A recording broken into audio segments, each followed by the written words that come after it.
Meiosis के बारे में बच्चों हम समझ रहे हैं। मियोसिस होता क्या है? तो हमने सीखा था कि जिसमें क्रोमोसोम नंबर हाफ होगा, साथ ही साथ डीएनए भी हाफ किया जाए, उसे हम मियोसिस कहते हैं, जिसमें 2 डिवीजन होते हैं, meiosis first, meiosis second. First में क्रोमोसोम हाफ हो जाते हैं, सेकंड में डीएनए हाफ हो जाता है। पूरे मियोसिस के अंदर जब मियोसिस फर्स्ट चलती है तो उसमें जो प्रोफेज आएगी उसको prophase first, metaphase first, anaphase first, telophase first नाम दे देते हैं। जब मियोसिस सेकंड चलेगी तो वहां पर सेकंड लगा देते हैं। पहले बच्चों मियोसिस फर्स्ट को स्टार्ट करते हैं। मियोसिस फर्स्ट से भी सबसे पहले तैयारियां की जाती है। तैयारियां मतलब वही G1 S G2 चलेगी। लेकिन इस G1 S G2 को हमें समझाने की जरूरत नहीं है, क्योंकि ये जो हमने माइटोसिस में सीखा था वही बातें यहां पर भी सेम होती है। एस फेज में वही रेप्लिकेशन होगा, G1 में मैक्सिमम सेल ऑर्गेनल इंक्रीज हो जाते हैं, G2 के अंदर ट्यूबुलिन प्रोटीन बनता है। तो इसको हम अलग से नहीं समझेंगे। क्लियर? हम यहां पे डायरेक्ट मियोसिस फर्स्ट की प्रोफेज फर्स्ट के बारे में समझेंगे। अच्छा, प्रोफेज फर्स्ट माइटोसिस की प्रोफेज के कंपैरिजन में देखें तो ये बहुत ही कॉम्प्लिकेटेड स्टेज होती है। तो प्रोफेज फर्स्ट लॉन्गेस्ट होती है और बहुत ही ज्यादा कॉम्प्लिकेटेड स्टेज होती है। इसे बच्चों 5 सब पार्ट में डिवाइड किया गया है। यह सब डिवीजन किया गया है क्रोमोसोमल बिहेवियर के बेसिस पे। आगे हम अभी सीखेंगे प्रोफेज फर्स्ट की जो 5 स्टेप होती है, leptotene, zygotene, pachytene, diplotene, diakinesis. इन 5 स्टेज में क्रोमोसोम का बिहेवियर आपको हर जगह चेंज मिलेगा। यहां अलग बिहेवियर, यहां अलग बिहेवियर, यहां अलग बिहेवियर। तो क्रोमोसोम के बिहेवियर के बेसिस पे, क्रोमोसोमल बिहेवियर के बेसिस पर ही ये 5 सब स्टेज क्लासिफाई की गई है। तो ये ध्यान रखना, किस बेसिस पर? क्रोमोसोमल बिहेवियर के बेसिस पे। इसमें सबसे पहले लेप्टोटीन से हम शुरू करेंगे। हाँ, लेकिन एक बात ये ध्यान रखना, पहले दिमाग में सब अच्छे से बिठा लेना, इन 5 स्टेप को चलाने का हमारा मेन पर्पस है होमोलोगस क्रोमोसोम के नॉन सिस्टर क्रोमेटिड में क्रॉसिंग ओवर कराना। क्रॉसिंग ओवर करने के लिए काम किया जा रहा है। मतलब इन 5 का मेन पर्पस क्या है बच्चों? क्रॉसिंग ओवर से रिलेटेड। अब इनमें से इन दोनों स्टेज का काम, लेप्टोटीन जाइगोटीन का मेन काम होगा, ऐसा कुछ काम होगा जिसमें होमोलोगस क्रोमोसोम पहले पेयरिंग करेंगे। सेल में होमोलोगस क्रोमोसोम अलग अलग रहते हैं, लेकिन इन स्टेज के अंदर ये क्रोमोसोम आपस में क्या करेंगे? पेयर अप करेंगे, पेयरिंग करने का काम करेंगे। अच्छा, पैकाइटीन के अंदर एग्जैक्टली क्रॉसिंग ओवर यहीं पे होगा, और इन दोनों स्टेज के अंदर फिर हम उन क्रोमोसोम को अलग अलग भी करेंगे। यानी यहां पेयरिंग का काम होगा, यहां क्रॉसिंग ओवर होगा, यहां सेपरेट करने का काम करते हैं। शुरुआत करते हैं सबसे पहले लेप्टोटीन से। तो हमने यहां पर सबसे पहले लेप्टोटीन की बात समझते हैं। यह बच्चों लेप्टोटीन स्टेज का डायग्राम है। लेप्टोटीन एक तरह से प्रोफेज का स्टार्टिंग पार्ट है, और इस स्टार्टिंग पार्ट में आप ध्यान से देखोगे तो आप लोगों को ऐसे न्यूक्लियर मेम्ब्रेन दिख रही होगी, ER, गोल्जी बॉडी, ऐसे न्यूक्लियोलस सब यहां दिखाई दे रहे होंगे, ये चीजें यहां दिख रही होगी। अच्छा, ये सब आप लोग जानते हैं, ER, Golgi body, nuclear membrane, nucleolus, इन सब का डिसअपियर होना प्रोफेज के एंड में होता है। और यहां प्रोफेज का एंड क्या है? Leptotene, zygotene, pachytene, diplotene, diakinesis. Diakinesis and है। तो ये चीजें डाइकाइनेसिस में डिसअपियर होगी। आप देखना, लेप्टोटीन, जाइगोटीन, हर स्टेज का डायग्राम में आपको nuclear membrane, ER, Golgi body दिखेगी। ये कहां डिसअपियर होगी? डाइकाइनेसिस में जाके डिसअपियर हो जाती है। जब भी बच्चों प्रोफेज शुरू होती है, प्रोफेज आती सबसे पहला काम होता है क्रोमेटिन थ्रेड का कंडेंसेशन। क्रोमेटिन थ्रेड जो उलझे हुए थे सुलझने लगते हैं, और साथ ही साथ वो कंडेंस होना शुरू होते हैं और क्रोमोसोम बनना स्टार्ट हो जाता है। यहां क्रोमोसोम बनना स्टार्ट होगा, कंप्लीट नहीं। कंप्लीट तो प्रोफेज के एंड में, मतलब डाइकाइनेसिस में आके ये कंप्लीट हो भी जाता है। यहां कंडेंसेशन स्टार्ट भी प्रोफेज में होता है, और एंड भी, कंडेंसेशन की एंडिंग भी प्रोफेज के एंड में ही हो जाती है। मतलब यहां मेटाफेज की जरूरत नहीं, प्रोफेज के एंड तक सारा काम हो जाता है, क्योंकि यहां की प्रोफेज है ही बहुत लंबी है। इस क्रोमेटिन के पास इतना टाइम होता है कि वो बढ़िया अच्छे से फुली कंडेंस फॉर्म में प्रोफेज में ही बन जाते हैं। यहां पे बच्चों ये क्रोमेटिन थ्रेड कंडेंस होना शुरू होते, स्टार्ट होते, लेप्टोटीन में स्टार्ट होते हैं, और यहां पे ये क्रोमोसोम बनाना शुरू कर देते हैं। लेकिन अच्छे से नहीं बनेंगे, अभी क्रोमोसोम बनना शुरू हुए। और साथ ही साथ सेल में जितने भी क्रोमेटिन है जो बिखरे बिखरे आपको दिख रहे थे, ये धीरे धीरे सेल में जहां पर ये सेंट्रियोल होता है उस साइड ये अट्रैक्ट होते हैं, और उस साइड अट्रैक्ट होकर ये न्यूक्लियस की मेम्ब्रेन से जाके जुड़ जाते हैं। मतलब यही क्रोमेटिन थ्रेड ऐसे न्यूक्लियर मेम्ब्रेन से जुड़ जाते हैं। अब इसको जब हम माइक्रोस्कोप में देखते हैं तो ये माइक्रोस्कोप में ऐसा दिखता है जैसे कि यहां पर एक बेस बना रखा है और उनसे ऐसे कई सारे फ्लावर निकले हैं। मतलब ये देखने में ऐसा अपीयर होता है जैसे कुछ बूके जैसा लगा रखा है। इसीलिए लेप्टोटीन को एक बड़ा अच्छा नाम दिया जाता है बुके स्टेज। तो लेप्टोटीन में दो सबसे इंपॉर्टेंट बातें, यहां एक तो कंडेंसेशन स्टार्ट होगा, कंप्लीट नहीं, स्टार्ट होगा, और बुके जैसा कुछ अपीयरेंस आ जाता है। तो इसके दो मेन पॉइंट, कंडेंसेशन स्टार्ट, और इसी को हम बुके स्टेज के नाम से भी जानते हैं। ये लेप्टोटीन के सबसे मेन पॉइंट होते हैं। अच्छा, ये बात आप ध्यान रखना अच्छे से, लेप्टोटीन के अंदर कंडेंसेशन कंप्लीट नहीं होगा, केवल स्टार्टिंग वाला बात होता है। एक बात मुझे आप यहां पर यह भी बताइए, ये जो क्रोमेटिन सेल के अंदर है, ये सारे बच्चों एक जगह इकट्ठे हो जाते हैं, एक जगह इकट्ठे होकर बुके जैसा बना रहे हैं। एक जगह इकट्ठा करने का फायदा यह होता है कि आगे होमोलोगस क्रोमोसोम में पेयरिंग करना है, होमोलोगस में पेयरिंग करना है। तो जब ये एक दूसरे के से पास में आ जाएंगे तो इसमें होमोलोगस कौन सा है पहचानना आसान हो जाएगा। बुके बनाने का पर्पस यही होता है, होमोलोगस आसानी से रिकॉग्नाइज कर पाए, क्योंकि अगर ये ऐसे बिखरे बिखरे रहेंगे तो इनमें होमोलोगस की पहचान करना मुश्किल हो जाती है। इसलिए बुके बनाने का यह फायदा भी रहता है। लेप्टोटीन के बाद अगली स्टेज आती है जिसको हम कह देते हैं जाइगोटीन। अभी बच्चों सारे क्रोमोसोम ऐसे एक जगह इकट्ठे हो रहे हैं। अब इनमें से जो होमोलोगस क्रोमोसोम है वो आपस में यहां पर पेयरिंग करेंगे, लेकिन ये पेयरिंग का काम जाइगोटीन के अंदर होता है। जैसे बच्चों जाइगोटीन आती है, जाइगोटीन आते ही होमोलोगस क्रोमोसोम, जैसे ये क्रोमोसोम 1 है, ये 1 है, 1 को क्या कहते हैं, होमोलोगस। तो ये होमोलोगस क्रोमोसोम ऐसे पेयर करते हैं और ऐसी पेयरिंग का नाम दिया जाता है साइनेप्सिस। साइनेप्सिस का मतलब बताना, pairing between homologous chromosome, pairing between homologous chromosome. अच्छा, जैसे ये क्रोमोसोम 2 है, ये 2 है, तो ये आपस में पेयरिंग करेंगे, तो 1 के साथ, 2 के साथ। अच्छा, यहां क्रोमोसोम 3 होता तो वो 3 के साथ पेयरिंग करता। तो ऐसे होमोलोगस क्रोमोसोम आपस में पेयरिंग करते हैं। जब ये क्रोमोसोम आपस में पेयरिंग करते हैं तो इन क्रोमोसोम को जोड़ने के लिए बीच में, यहां बच्चों बीच बीच के अंदर ऐसे यहां पर बीच में प्रोटीन्स को लगा दिया जाता है, ऐसे बीच में प्रोटीन्स को लगाते रहते हैं, ऐसे यहां पर क्रोमोसोम के बीच में क्या लग जाते हैं, प्रोटीन्स। अब ये जो प्रोटीन यहां दिख रहे हैं ये क्रोमोसोम को आपस में जोड़ने का काम करते हैं। तो इन क्रोमोसोम को आपस में जोड़ने के लिए ऐसे प्रोटीन लगे होते हैं। अब आप ध्यान से देखोगे, बाहर की तरफ तो आपको क्रोमोसोम दिख रहे हैं और बीच में आपको प्रोटीन दिख रहे हैं। तो आउटसाइड में हो गया क्रोमोसोम और बीच में प्रोटीन। तो क्रोमोसोम और प्रोटीन का एक कॉम्प्लेक्स यहां तैयार होता है, और ये जो कॉम्प्लेक्स यहां बना, इसी कॉम्प्लेक्स को नाम दिया जाता है साइनेप्टोनीमल कॉम्प्लेक्स। बहुत अच्छे समझना, होमोलोगस के पेयरिंग करने की प्रोसेस का नाम कहलाता है साइनेप्सिस, पेयरिंग के प्रोसेस का नाम साइनेप्सिस। पेयरिंग के टाइम पर बीच में ऐसे प्रोटीन लगेंगे, ऐसे प्रोटीन लगेंगे, तो कॉम्प्लेक्स तैयार हो रहा है, और इसी कॉम्प्लेक्स का नाम साइनेप्टोनीमल कॉम्प्लेक्स। तो बाहर की तरफ ऐसे क्रोमोसोम होंगे और बीच में ऐसे प्रोटीन हो जाते हैं। बात समझ में? अच्छा, इस पूरे कॉम्प्लेक्स को आप ध्यान से देखोगे तो इसमें आपको 2 क्रोमोसोम दिखाई दे रहे होंगे। अच्छा, 2 क्रोमोसोम है तो इन 2 क्रोमोसोम को बाइवेलेंट कहते हैं, लेकिन यहां पर काउंट करें तो 1 2 3 4 क्रोमेटिड्स है। एक बार फिर से यहां काउंट करें तो 1 2 3 4, अरे 2 क्रोमेटिड इसके पास, 2 इसके पास, कितने, 4 क्रोमेटिड है, तो उसको टेट्राड कह देते हैं। बहुत अच्छे समझना, बाइवेलेंट का मतलब 2 क्रोमोसोम। भाई यहां एक क्रोमोसोम ये है, एक क्रोमोसोम ये है, तो बाइवेलेंट मतलब 2 क्रोमोसोम। टेट्राड का मतलब 4 क्रोमेटिड्स। एक वर्ड और होता है डायड। डायड का मतलब होता है 2 क्रोमेटिड्स। अगर केवल 2 ही क्रोमेटिड होते हैं तो उसके लिए डायड वर्ड यूज कर देते हैं। ये वर्ड अच्छे से ध्यान रखना, इनसे जब क्वेश्चन आते हैं तो ऐसे ही आएगा, प्रोफेस फर्स्ट में 20 बाइवेलेंट्स से। 20 बाइवेलेंट्स मतलब डबल क्रोमोसोम 40 क्रोमोसोम है। तो ध्यान रखना, 1 बाइवेलेंट में हमेशा 2 क्रोमोसोम होते हैं, डबल क्रोमोसोम होते हैं। अब आप यहां पर ध्यान से देखोगे तो ये क्रोमेटिड आपस में से जुड़े हुए हैं, मतलब क्लियरिटी से नहीं दिख रहे, मतलब ये आपस में अटैच है, प्रॉपर क्लियरिटी से क्रोमेटिड नहीं दिखते। तो हम एक बड़ा अच्छा पॉइंट लिख सकते हैं, बाइवेलेंट और टेट्राड्स आर फॉर्म्ड। टेट्राड बन तो गया है बट नॉट क्लियरली विजिबल, ये क्लियरिटी के साथ दिखाई नहीं देते। ये ध्यान रखना, बन जाते हैं लेकिन क्लियरिटी के साथ नहीं दिखेंगे। और यही क्लियरिटी के साथ जाइगोटीन के बाद अगली स्टेज कौन सी आएगी, पैकाइटीन, और उसी पैकाइटीन के अंदर ये टेट्राड क्लियर दिखते हैं।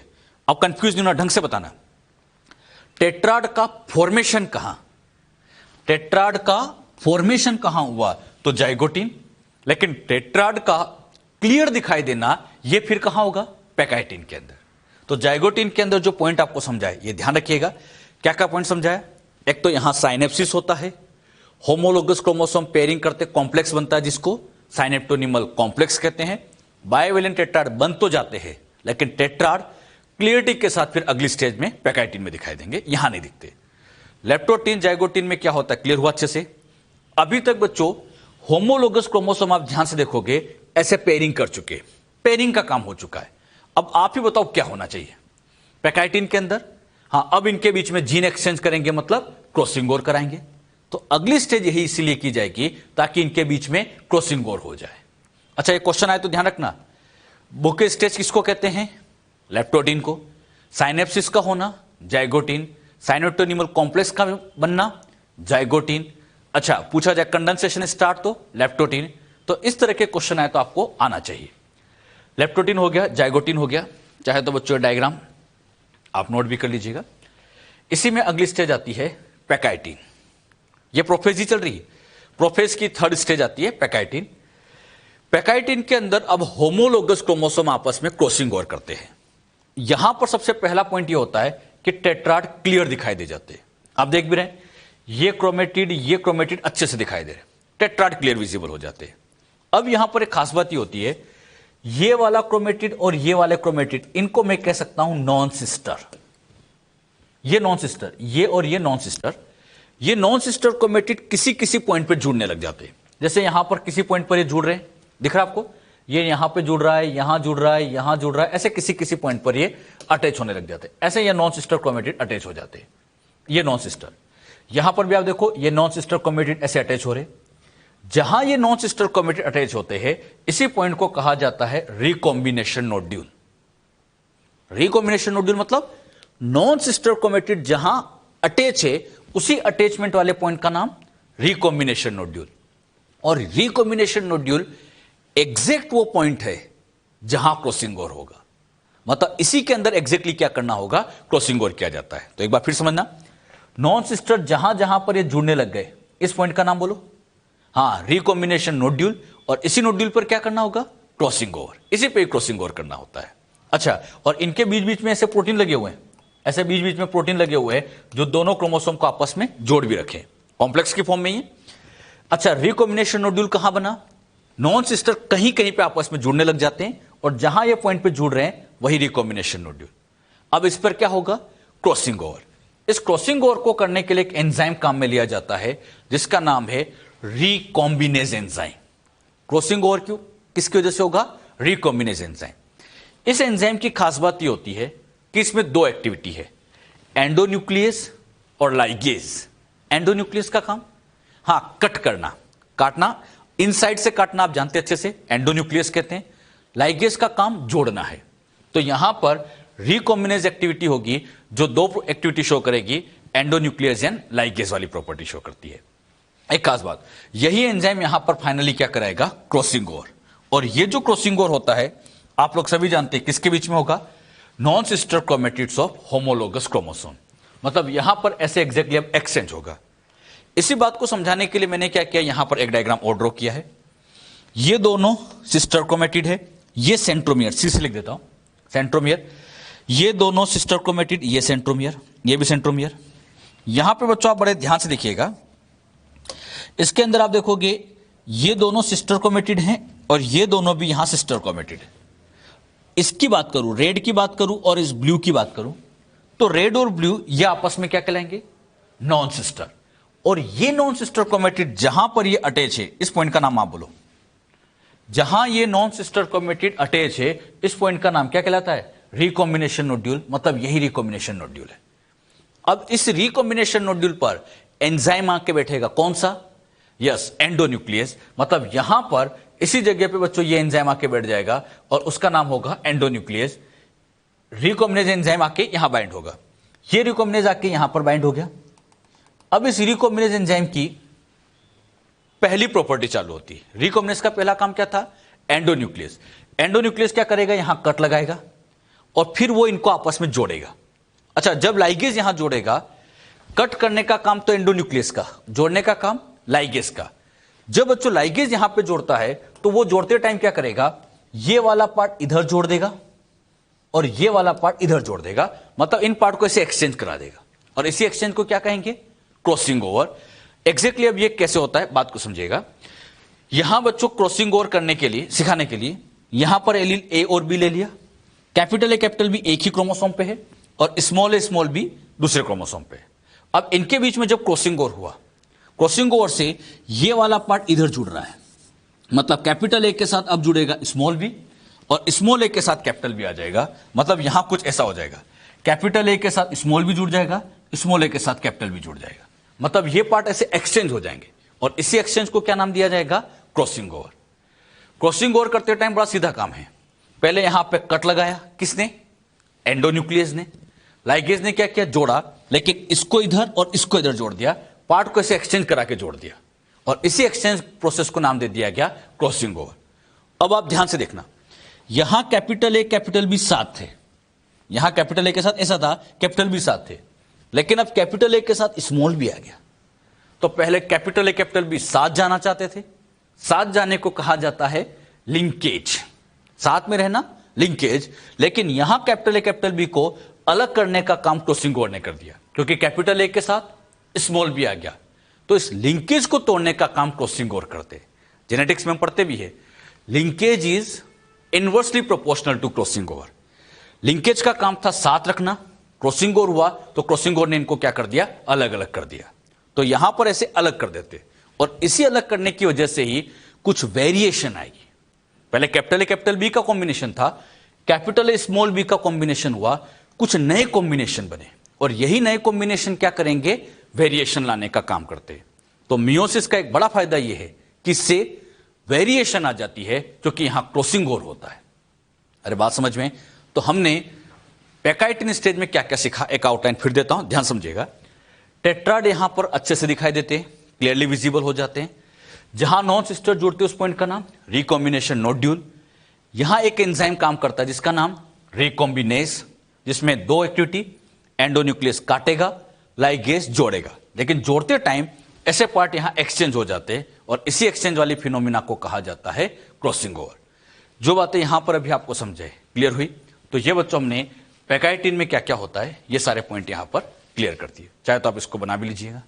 प्रोफेस फर्स्ट की हम बच्चों 3 स्टेज समझ चुके हैं, लेप्टोटीन, जाइगोटीन और पैकाइटिन के बारे में। लेप्टोटीन जाइगोटीन में क्रोमोसोम ने आपस में पेयरिंग कर ली थी। पैकाइटिन के अंदर उनके बीच में क्रॉसिंग ओवर हो चुका था, जिसमें एक एंजाइम का बड़ा इंपॉर्टेंट रोल था। नाम बताइए? रिकॉम्बिनेज। तो रिकॉम्बिनेज एंजाइम ने वहां पर फाइनली क्रॉसिंग ओवर करा दिया था, जिसमें दो एक्टिविटी थी, एंडोन्यूक्लियस एंड लाइगेज एक्टिविटी। अच्छा, क्रोमोसोम पेयर कर चुके हैं, क्रॉसिंग ओवर कर चुके हैं, तो अब क्या होगा? अब उन क्रोमोसोम को अलग करेंगे। अलग करने का काम डिप्लोटिन स्टेज के अंदर किया जाता है। यह बच्चों डिप्लोटिन स्टेज का डायग्राम है। डिप्लोटिन स्टेज के अंदर होमोलोगस क्रोमोसोम, ये होमोलोगस क्रोमोसोम धीरे धीरे ये ऐसे अलग होना शुरू हो जाते हैं, ये ऐसे अलग होना चालू होते हैं। अच्छा, ये अलग होंगे तो बीच में जो कॉम्प्लेक्स बना था, क्या नाम था? साइनेप्टोनिमल कॉम्प्लेक्स। अब वो कॉम्प्लेक्स टूटने लगता है। तो यहां सबसे मेन पॉइंट यही होता है, डिसोल्यूशन ऑफ द साइनेप्टोनिमल कॉम्प्लेक्स। कई बार इसको डिसाइनेप्सिस लिखा जाता है, लेकिन मेन तो आप ये ध्यान रखिएगा, साइनेप्टोनिमल कॉम्प्लेक्स का डिसोल्यूशन हो जाता है। और ये क्यों हो जाता है? क्योंकि बीच में यहां जो प्रोटीन लगे हुए थे, ये प्रोटीन हटने लग जाते। इसको बच्चों आप ऐसे समझिएगा, इन दोनों क्रोमोसोम के बीच में ये प्रोटीन लगे होते हैं, ये बीच में से प्रोटीन लगे हैं जो इनको आपस में चिपकाने का काम कर रहे थे। अब हुआ क्या? जैसे डिप्लोटीन आई, ये प्रोटीन ऐसे हटने लग रहे। आप देख रहे हैं ऐसे प्रोटीन ये हट रहे हैं, और जब ये प्रोटीन हटेंगे तो ये क्रोमोसोम ऐसे अलग होंगे। मतलब प्रोटीन हट रहे हैं, क्रोमोसोम हल्के हल्के अलग हो रहे हैं। इसी को कहा जाता है कॉम्प्लेक्स का डिसोल्व होना, टूटना। तो इसलिए नाम दिया गया डिसोल्यूशन ऑफ द साइनेप्टोनिमल कॉम्प्लेक्स। और ये काम कहां हो रहा है? डिप्लोटीन के अंदर। अब ये कंफ्यूज नहीं होना, साइनेप्टोनिमल कॉम्प्लेक्स का बनना कहां हुआ? जाइगोटीन के अंदर। लेकिन उसका टूटना कहां हुआ, डिसोल्यूशन कहां हुआ? तो डिप्लोटीन के अंदर। तो इसी तरह से क्वेश्चन आते हैं, तो कंफ्यूज नहीं होना। फॉर्मेशन जाइगोटीन में, साइनेप्टोनिमल कॉम्प्लेक्स का डिसोल्यूशन डिप्लोटीन के अंदर होगा। अच्छा, यहां पे बच्चों जब ये क्रोमोसोम में से अलग हो रहे होते हैं, तो आप देखोगे बहुत सारी जगह से क्रोमोसोम अलग हो गए, लेकिन कुछ कुछ जगह ये क्रोमोसोम अभी भी ऐसे जुड़े रह जाते हैं। यहां पर जुड़े रह गए, यहां जुड़े रह गए, और जहां जहां ये जुड़े रह गए वहां ऐसा एक्स जैसा कुछ दिख जाता है। जैसे ये यहां से अलग हो गया, यहां से अलग हो गया, लेकिन किसी किसी जगह, और कौन सी जगह? जहां क्रॉसिंग ओवर हुआ है, तो इस क्रॉसिंग ओवर वाली जगह पे बस ये से जुड़े रह जाते हैं और वहां पर ऐसी एक्स लाइक स्ट्रक्चर दिखती है और इसी एक्स लाइक स्ट्रक्चर को नाम दिया जाता है कियास्मेटा। मतलब यहां पे बच्चों ये एक्स शेप स्ट्रक्चर अपीयर हो रही है और इसी का नाम दे दिया गया कियास्मेटा। ये कियास्मेटा वहीं बनेगा जहां क्रॉसिंग ओवर हुआ है। अरे इस क्रॉसिंग ओवर वाली जगह पे तो एक्स जैसा दिखा है, अच्छा बाकी कहीं नहीं दिख रहा है, तो जहां क्रॉसिंग ओवर होता है वहीं पर क्या बन जाता है, कियास्मेटा। तो यहां पर एक्स लाइक स्ट्रक्चर कियास्मेटा अपीयर होने लग जाती है, कियास्मेटा यहां दिखाई देते हैं। ये दो सबसे मेन पॉइंट, साइनोविक्टर कॉम्प्लेक्स टूटता है और कियास्मेटा दिखाई देते हैं। क्लियर। एक बड़ा इंपॉर्टेंट पॉइंट और डिप्लोटिन के अंदर आता है, वो होता है in oocyte of some vertebrate this stage can lost for month और ईयर। अब बात को बहुत ध्यान समझिएगा। oocyte मतलब वही जब ओवा का फॉर्मेशन हो रहा होगा, जब oocyte बन रहे होते हैं तो वर्टिब्रेट्स की फीमेल के अंदर ये स्टेज कई साल या कई महीनों में खत्म हो जाती है। इसको बात ऐसे समझिएगा, ह्यूमन के रिस्पेक्ट में अगर इसको हम समझे तो ह्यूमन फीमेल के अंदर जब बच्चों मियोसिस से गैमेट बन रहे होंगे तो बर्थ से पहले ही वहां पर लेप्टोटिन चली होगी, जाइगोटिन चली होगी, पैकाइटिन चली होगी, डिप्लोटिन चली होगी और डिप्लोटिन में डिवीजन अरेस्ट हो गया। अच्छा, बर्थ के टाइम पे डिवीजन कहां अरेस्ट हो गया, डिप्लोटिन, और ये डिप्लोटिन में ही रुका रहेगा। कब तक, जब तक कि फीमेल बेबी की एज 12 to 15 ईयर्स ना हो जाए, 12 से 15 साल ना हो जाए। तो 12 से 15 साल तक ये स्टेज रुकी रह जाती है। अच्छा, कई महीनों तक, कई सालों तक ये रुकी रह जाती है। तो इसीलिए बड़ा इंपॉर्टेंट पॉइंट लिखा गया, in oocytes of some vertebrate this stage can loss for month और ईयर। अलग अलग वर्टिब्रेट्स में अलग अलग टाइमिंग है। ह्यूमन के रिस्पेक्ट में हम समझे तो ह्यूमन फीमेल में ये 12 to 15 ईयर्स तक रुका रहता है। तो पूछा भी जाता है कौन सी स्टेज में आके सेल डिवीजन रुक जाता है, तो फीमेल के में पूछा जाए तो डिप्लोटिन स्टेज में आके ये डिवीजन अरेस्ट हो जाता है। इसके बच्चों तीन सबसे मेन पॉइंट, तीनों ध्यान रखना। साइनोविक्टर कॉम्प्लेक्स का यहां डिसोल्व हो जाता है, एक्स लाइक स्ट्रक्चर कियास्मेटा बन जाती है और ये स्टेज वर्टिब्रेट के फीमेल में कुछ टाइम की रुक जाती है।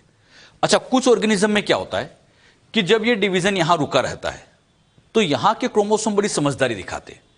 ये क्रोमोसोम क्या करते हैं कि यहां पर ये क्रोमोसोम ऐसे रुके हुए थे, डिवीजन रुका हुआ था। अब यहां पर जब ये डिवीजन रुका हुआ था तो इन क्रोमोसोम ने समझदारी दिखाई कि क्यों ना आगे जो एम्ब्रियो बनना है उसके लिए न्यूट्रिशन तैयार करें। तो कुछ ऑर्गेनिज्म में क्या होता है कि ये जो क्रोमोसोम है अपनी पैकिंग खोल देते हैं और अपनी पैकिंग खोलने की वजह से ये ऐसा दिखता है जैसे कुछ लैंप को साफ करने वाला ब्रश होता है और ये लैंप ब्रश क्रोमोसोम जैसे यहां पर अपीयर हो जाते हैं। याद करिए, लैंप ब्रश क्रोमोसोम में हमने ये सीखा था कि वो डिप्लोटिन स्टेज में दिखता है क्योंकि यही डिवीजन रुका हुआ है। तो कुछ ऑर्गेनिज्म में क्रोमोसोम अपनी पैकिंग खोल देते हैं। अच्छा, पैकिंग खोलेंगे तो इससे क्या बनेगा, आरएनए, फिर ये आरएनए से बनेगा प्रोटीन और यही प्रोटीन वाइटेलोजेनेसिस योग फॉर्मेशन में हेल्प कर देते हैं। और ये देखने में किसके जैसा लगता है, हाँ, लैंप को साफ करने वाले ब्रश के जैसा। इसे नाम दे दिया जाता है लैंप ब्रश क्रोमोसोम। तो डिप्लोटिन के जो पॉइंट मैंने आपको समझाए ये आप ध्यान भी रखिएगा। अच्छा, डिप्लोटिन में क्रोमोसोम अलग तो हुए, क्या ये 100% अलग हो गए, नहीं, पूरे तो अलग नहीं हुए। ये अभी भी कियास्मेटा पे तो जुड़े हैं, इस कियास्मेटा पे अभी भी जुड़े हैं। अब इन क्रोमोसोम को पूरी तरह से अलग करना पड़ेगा जो कि फाइनली होगा डाइकाइनेसिस के अंदर। डाइकाइनेसिस के अंदर क्या किया जाएगा, आप देखोगे ये बच्चों ऐसे अलग होते जाएंगे और यहां जो कियास्मेटा था बिल्कुल एंड पे चला जाता है, टर्मिनल की तरफ चला जाता है और वो गायब हो जाते हैं। मतलब कियास्मेटा दिखते नहीं, उनका टर्मिनेशन हो जाता है। डाइकाइनेसिस का सबसे मेन पॉइंट यही है, टर्मिनलाइजेशन ऑफ कियास्मेटा। कियास्मेटा का क्या हो जाता है बच्चों, टर्मिनेशन हो जाता है। अब ये कंफ्यूज नहीं होना, कियास्मेटा का दिखाई देना कहां हुआ था, हाँ, कियास्मेटा दिखाई देना डिप्लोटिन में हुआ था, लेकिन कियास्मेटा का टर्मिनेशन पूछा जाए तो डाइकाइनेसिस में होता है। यही लैंग्वेज आएगी, टर्मिनलाइजेशन ऑफ कियास्मेटा अकर इन, तो क्या आंसर दोगे बच्चों, डाइकाइनेसिस। कंफ्यूज नहीं होना। अच्छा, यहां पर साथ ही साथ क्रोमोसोम फुली कंडेंस हो जाते हैं और बढ़िया से यहां पे अब क्रोमोसोम बन भी जाते हैं, मतलब chromosomes are fully condense form में मिलते हैं। मियोटिक स्पिंडल, मतलब ये सेंट्रियोल से एस्कलरेज स्पिंडल फाइबर बनने लग जाते हैं। फिर धीरे धीरे न्यूक्लियर मेम्ब्रेन यहां पर टूटेगी, स्पिंडल फाइबर क्रोमोसोम से जुड़ेंगे ताकि उनको प्रॉपर तरीके से सेपरेट करने की भी तैयारी हो जाए। तो meiotic spindle is assemble to prepare the homologous chromosome, उनको अलग अलग करने की तैयारी यहां पर शुरू हो जाती है। न्यूक्लियोलस, न्यूक्लियर एनवेलप डिसअपियर हो जाती है, न्यूक्लियर मेम्ब्रेन गायब हो जाती है, न्यूक्लियोलस गायब हो जाती है। ER गोल्जी बॉडी जो होती है ये भी साथ साथ यहां पर गायब हो जाती है। ER Golgi body also disappear, ये भी डिसअपियर होती है। ये प्रोफेज का एंड है और हम सभी जानते हैं प्रोफेज के एंड में nuclear membrane, nucleolus, ER Golgi body सारा डिसअपियर होते हैं। और कहां हो रहे हैं? डाइकाइनेसिस में।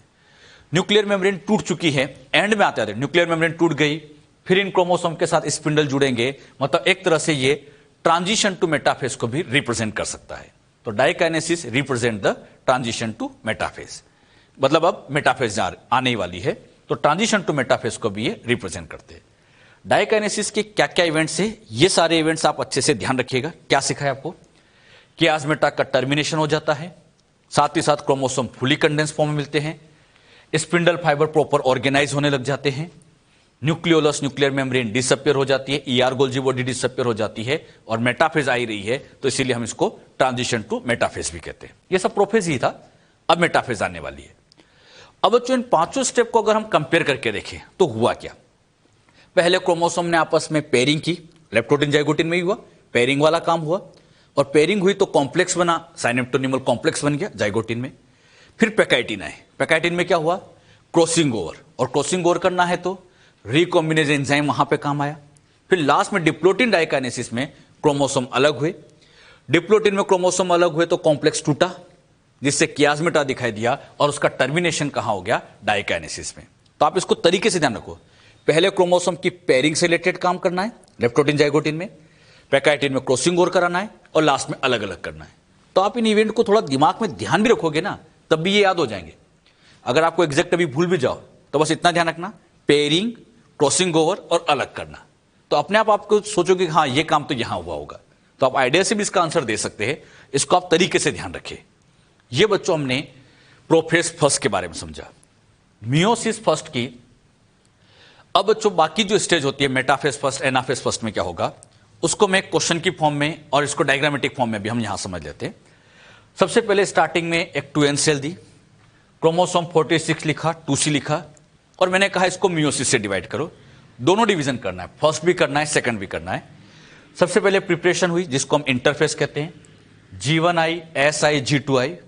अच्छा यहां क्रोमोसोम नंबर बोलते जाना, G1 में 46 2C रहेगा, अरे वही सेम ही रहेगा। S में क्रोमोसोम तो 46 रहेगा लेकिन DNA 4C हो जाएगा। G2 में अब यही कंडीशन चलती जाएगी, 46 4C रहेगा। तो ध्यान रखना G1 S G2 में क्या होता है, तो यहां S में DNA डबल हो गया तो इसीलिए DNA को हमने 2C से 4C कर दिया। समझ में आया इतना? अब जो G2 के बाद प्रोफेज फर्स्ट चलती है। प्रोफेज फर्स्ट की पांचों स्टेप में आपको समझा चुका हूं, लेप्टोटिन जाइगोटिन सब समझ चुके हैं। अब मैं आपसे यहां पूछता क्रोमोसोम नंबर कितना, DNA कितना, बताओ बच्चों। यही सेल आगे की तरफ जाएगी तो यहां भी 46 4C होगा और हर स्टेज में चाहे वो लेप्टोटिन हो चाहे जाइगोटिन हो। मैं आपसे पैकाइटिन में पूछता तब भी यही आंसर है। तो किसी भी स्टेज में घुमा फिरा के पूछा जाए अपने को घूमना नहीं है। प्रोफेज के बाद अगली स्टेज आती है मेटाफेज। अच्छा मेटाफेज को मैं समझना है, प्रोफेज तो हम समझ चुके हैं। मेटाफेज आते ही सबसे पहले मुझे बताइए क्रोमोसोम कहां आ जाते हैं? मेटा मतलब मिडिल, क्रोमोसोम सेल के बीच में आ जाते हैं। मेटाफेज है मतलब ये दिमाग में बिठाई लो आप, तो क्रोमोसोम बीच में आएंगे। यहां का डायग्राम अगर हम ड्रॉ करें, ये क्रोमोसोम सेल के बीच में अरेंज हो गए, क्रोमोसोम बीच में अरेंज हो गए। अच्छा क्रोमोसोम नंबर और DNA प्रोफेज जितना ही होगा, चेंज तो हो गई नहीं। अब यहां एक खास बात क्या दिख रही है, यहां जब क्रोमोसोम बीच में अरेंज हुए तो बड़े तरीके से ये ऐसे अरेंज हुए कि अगर ये क्रोमोसोम 1 है तो ये भी तो 1 ही है, अगर ये क्रोमोसोम 2 है तो ये भी 2 है। मतलब ये होमोलोगस क्रोमोसोम आमने सामने अरेंज होते हैं। ये जो क्रोमोसोम है, इन क्रोमोसोम को हम यहां पर स्पेशली क्या कह सकते हैं बच्चों? होमोलोगस। तो यहां पर सबसे खास बात ये होती है होमोलोगस क्रोमोसोम आमने सामने अरेंज होंगे, 1 के सामने 1, 2 के सामने 2। अगर मैं यहां क्रोमोसोम 3 बनाता तो सामने वाला भी 3 होता, 4 बनाता तो 4 होता।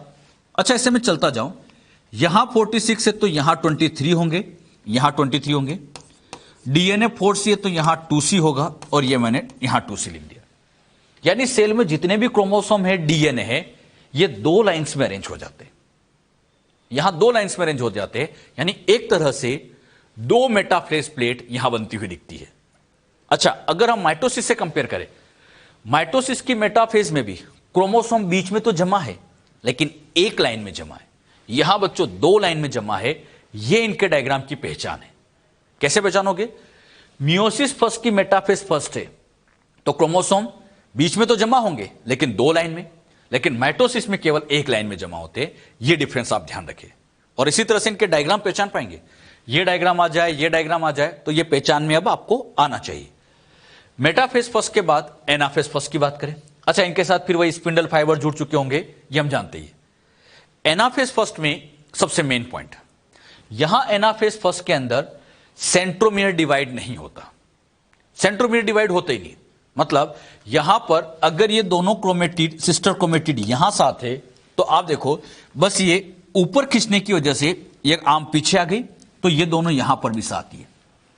अच्छा, यहां क्रोमेटिड साथ है, यहां भी साथ है, इनके बीच का ये जो सेंट्रोमियर है डिवाइड ही नहीं हुआ, डिवाइड होता ही नहीं है। तो एनाफेज फर्स्ट का सबसे मेन पॉइंट ढंग से बताना, सेंट्रोमियर डिवाइड नहीं होता। सेंट्रोमियर डिवाइड नहीं होता।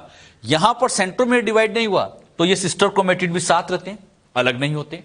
तो सिस्टर क्रोमेटिड भी सेपरेट नहीं होते। बस यहां होता क्या है, इन स्पिंडल फाइबर ने इसको ऊपर खींचा, इनने इसको नीचे खींचा, तो ये होमोलोगस क्रोमोसोम अलग हो जाते हैं। मतलब एक वन इधर चला जाएगा, एक वन इधर चला जाएगा, यानी ये होमोलोगस क्रोमोसोम सेपरेट होना शुरू कर देते हैं। इसी तरह से ये वाला 2 एक इधर आ जाएगा, ये 2 इधर आ जाएगा, ये होमोलोगस क्रोमोसोम अलग होना शुरू हो जाते हैं। अब खास बात, यहां पर जब सेंट्रोमियर डिवाइड नहीं हुआ तो क्रोमोसोम नंबर डबल नहीं होती। मतलब यहां 46 है तो यहां पर भी 46 का 46 ही रहेगा, डबल नहीं होगा। अच्छा, डीएनए तो 4 से तो वही रहेगा, सेम ही रहेगा। तो ध्यान रखना, एनाफेज फर्स्ट में आपको क्या क्या मैंने सिखाया, एक बार फिर सुनना। सेंट्रोमियर डिवाइड नहीं होता, सिस्टर क्रोमेटिड सेपरेट नहीं होते, केवल ये होमोलोगस अलग हो जाते हैं। और ये होमोलोगस क्रोमोसोम का अलग होना, इसी को हम सेग्रीगेशन या डिसजंक्शन के नाम से जानते हैं। और इससे मेंडल का एक लॉ बन जाता है, लॉ ऑफ सेग्रीगेशन। ये होमोलोगस का अलग होना, इसी को हम सेग्रीगेशन या डिसजंक्शन कह देते हैं। अब सोच समझ के बताना, ये 1 गया ऊपर, ये 1 गया नीचे, ये 2 गया ऊपर, ये 2 गया नीचे। मतलब ये जो ऊपर वाली प्लेट है, ये ऊपर वाली प्लेट ऐसे ऊपर जाएगी और ये वाली नीचे आएगी। तो ये 23 2C गया ऊपर, 23 2C नीचे। मतलब यहां पर अगर हम देखें तो यहां पे बच्चों इस साइड में यहां क्रोमोसोम आ जाएंगे 23/2C और यहां पर भी आ जाएंगे 23/2C। अरे इन्हीं से तो ये आ जाएगा, इनसे ये आ जाएगा, तो 23/2C 23/2C। दोनों का सम करो, 23 23 46, 2C 2C 4C। यानी जितने भी क्रोमोसोम थे बस उनका बंटवारा हो रहा है, आधे आधे हो गए। 46 थे, आधे इधर चले गए, आधे इधर चले गए। तो क्रोमोसोम का यहां पर क्या हो रहा है, केवल सेपरेशन हो रहा है, बंटवारा हो रहा है। और बिल्कुल समझाने के लिए 2 बनाए, लेकिन इधर ऐसे 23 क्रोमोसोम है और इधर भी ऐसे कितने लगे होंगे, 23 क्रोमोसोम लगे होंगे। एक खास बात यहां नोटिस करना आप, एक क्रोमोसोम पर यहां पर 2 क्रोमेटिड साथ है। बताओ क्यों? सेंट्रोमियर डिवाइड नहीं हुआ। लेकिन जब हम माइटोसिस की एनाफेज पढ़ते हैं तो वहां पे भी क्रोमोसोम से पोल पे तो जा रहे हैं, लेकिन एक पर केवल ये एक ही क्रोमेटिड लगा है, 2 नहीं लगे। यहां जैसे 2 लगे हैं, यहां केवल एक ही लगा है। अच्छा, यहां पर एक ही क्यों लगा है? क्योंकि यहां सेंट्रोमियर डिवाइड हो जाता है। अब पहचानने का तरीका, एक क्रोमोसोम पर एक ही क्रोमेटिड है, मतलब वो माइटोसिस की एनाफेज है, और एक क्रोमोसोम पर 2 क्रोमेटिड है तो मियोसिस फर्स्ट की एनाफेज फर्स्ट है। क्या इन डायग्राम को आप पहचान पाएंगे? अब सोच समझ के आंसर बताना। क्रोमोसोम मिडिल में जमा है, मेटाफेज, 2 लाइंस में जमा है, मियोसिस की मेटाफेज फर्स्ट, और 1 लाइन में जमा है मतलब माइटोसिस की मेटाफेज। क्रोमोसोम में से पोल पे दिखे मतलब श्योर है एनाफेज है, लेकिन 2 क्रोमेटिड हो तो एनाफेज फर्स्ट, एक ही हो तो माइटोसिस की एनाफेज होगी। इन डायग्राम को बच्चों अच्छे से पहचानो, क्योंकि एग्जाम में ये डायग्राम आएगा। अब वहां बच्चे डायग्राम देख के खुश तो होते रहते हैं कि ये डायग्राम जाना पहचाना तो है, बस याद ही नहीं आ रहा है। तो आप इनको पहले से प्रैक्टिस में रखें कि ये डायग्राम आ गया तो हमें इसका आंसर ये देना है, पहले से हम प्रैक्टिस रखें अच्छे से। अच्छा, यहां आ गया 23 2C, यहां 23 2C, टोटल 46 4C। ये जो बात है आपको समझाई, ये नोट भी कर लेना बेटा, ताकि हर स्टेज में कितना क्रोमोसोम है आपको याद भी रहे। अच्छा, एनाफेज फर्स्ट में इधर 23 2C आ गया, इधर 23 2C आ गया। क्या क्या पॉइंट हमने सीखा? Centromere does not split, sister chromatid remain associated at the centromere, क्योंकि डिवाइड ही नहीं हुआ है। होमोलोगस क्रोमोसोम सेपरेट हो जाते, इनका सेपरेशन कहलाता है सेग्रीगेशन और डिसजंक्शन, सेग्रीगेशन या डिसजंक्शन का कहलाता है। एनाफेज फर्स्ट के बाद अगली स्टेज आती है टीलोफेज फर्स्ट। टीलोफेज फर्स्ट को मैं और अच्छे से समझाऊं, रिवर्स प्रोफेज। और जैसे बच्चों मैंने रिवर्स प्रोफेज नाम लिखा, अपने आप आपको सब क्लियर होना चाहिए। प्रोफेज का उल्टा, यहां बच्चों कुछ ऐसा होने वाला है, ये जो क्रोमोसोम थे, ये क्रोमोसोम अब धीरे धीरे ऐसे डीकंडेंस होते जाते, क्रोमेटिन में बनना शुरू हो जाते और टीलोफेज के एंड तक पूरे क्रोमेटिन बन जाते। अच्छा, इधर वाले क्रोमोसोम भी ये क्रोमेटिन में चेंज हो जाते हैं, मतलब वही डीकंडेंसेशन होता है। न्यूक्लियर मेम्ब्रेन वापस बन जाती है, ER, गोल्जी बॉडी सब रीअपियर हो जाएगी, न्यूक्लियोलस रीअपियर हो जाएगी। तो धीरे धीरे सारी चीजें रीअपियर हो जाती। जो प्रोफेज के एंड में डिसअपियर होता है, वही यहां पर वापस रीअपियर होने लग जाता है। आप तो मुझे इतना बताओ, यहां क्रोमोसोम नंबर, DNA कंटेंट बता सकते हो? इधर 23 2C है, इन्हीं से तो बच्चों ये न्यूक्लियस बना होगा, तो इस न्यूक्लियस के अंदर आ जाएगा 23 2C, और इनसे बच्चों ये बना होगा तो इसके अंदर आ गया 23 2C। अरे ये टोटल इतने थे, आधा इधर चला गया, आधा इधर चला गया। टीलोफेज फर्स्ट में हमने क्या सीखा? Nuclear membrane, nucleolus, ER, Golgi body reappear हो जाती है। यहां फाइनली साइटोकाइनेसिस के बाद 2 सेल बनेगी, जिसको हम डायडोप सेल कहते हैं। डायडोप सेल का मतलब 2 सेल्स बन जाती है, इसलिए इसको डायडोप सेल कहा जाता है। अच्छा, केवल बच्चों ऐसे डायड लिखा जाए तो इसका मतलब होता है 2 क्रोमेटिड्स। जैसे ये 2 क्रोमेटिड्स है तो इनको डायड कहते हैं, लेकिन डायडोप सेल लिखा है मतलब 2 सेल्स हो गया। टीलोफेज फर्स्ट को हम कह सकते हैं डायडोप सेल, क्योंकि अब यहां पर 2 सेल बन जाती है, एंड में आके 2 सेल बनी जाती है। जो बातें यहां पर अभी समझाई, क्लियर हुई अच्छे से? एक बात मुझे बताओ, स्टार्टिंग में हमने क्रोमोसोम लिया था, जब हमने इंटरफेज से पहले बात करें 46 था, यहां 23 हो गया, क्रोमोसोम हाफ हो गया। वहां DNA 2C लिखा था, यहां DNA अभी भी 2C है, DNA हाफ नहीं हुआ। तो बताओ क्या करें?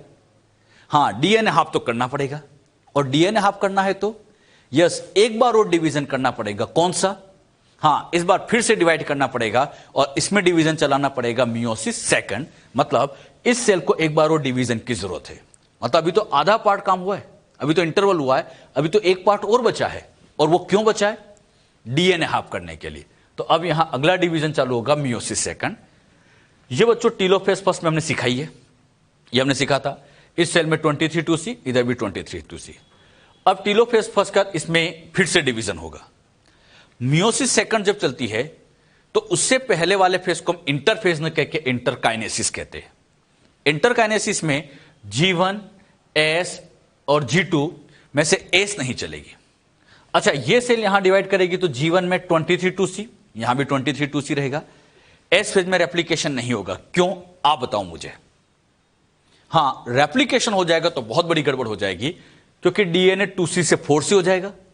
अरे यहां 4C हो गया और ये 4C हो गया, तो वापस आगे जाके 2C 2C हो जाएगा, लेकिन हमें तो CC चाहिए, तो यहां रेप्लिकेशन करते ही नहीं। और आप खुद सोचो, यहां 2 क्रोमेटिड वैसे बैठे, अरे एक क्रोमोसोम में 2 DNA वैसे बैठा है, 4 DNA कर दें तो अलग करना और मुश्किल हो जाएगा बेटे।